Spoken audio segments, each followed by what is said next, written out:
नवमी 2025 विशेष रामनवमी और मां सिद्धिदात्री का रहस्य एक ही दिन दो पर्व क्यों? चैत्र नवरात्रि की महानवमी और रामनवमी एक ही दिन मनाई जाती है। कहा जाता है कि नवमी तिथि और राम जी का खास संबंध है। जाने इस दिन का महत्व और कैसे करें पूजा। सृष्टि की संचालिका कही जाने वाली आदिशक्ति की 9 कलाएं विभूतियां नवदुर्गा कहलाती हैं। नवदुर्गाओं में सबसे श्रेष्ठ और सिद्धि और मोक्ष देने वाली दुर्गा को सिद्धिदात्री कहा जाता है। इनकी पूजा चैत्र नवरात्रि के 9वें दिन की जाती है। इसी दिन श्री राम का जन्मोत्सव भी मनाया जाता है।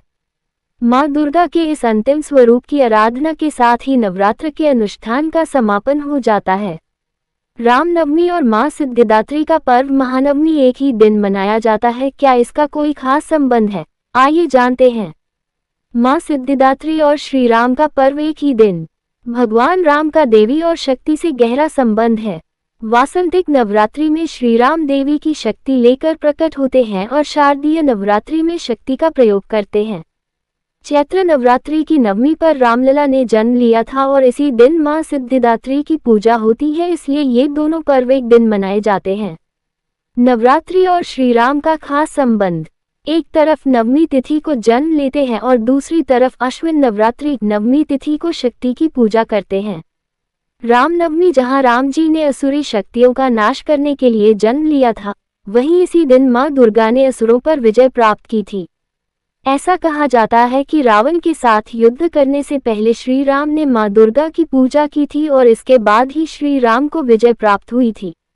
महानवमी पर राम जी ने मां सिद्धिदात्री की उपासना की थी और शारदीय नवरात्रि की नवमी के अगले दिन विजयादशमी पर भगवान राम ने रावण पर जीत हासिल की थी। मां सिद्धिदात्री की पूजा का महत्व।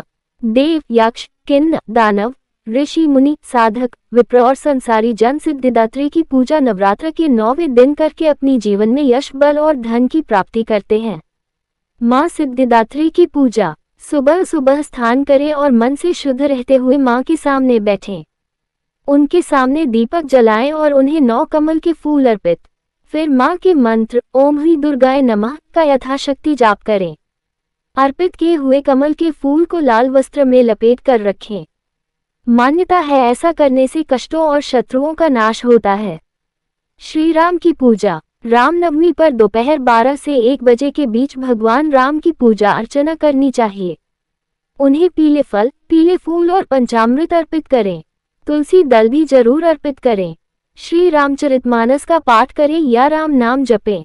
जिन महिलाओं को संतान प्राप्ति में बाधा आ रही है, उन्हें राम जी के बाल स्वरूप की पूजा करनी चाहिए। हवन करें और फिर आरती करें।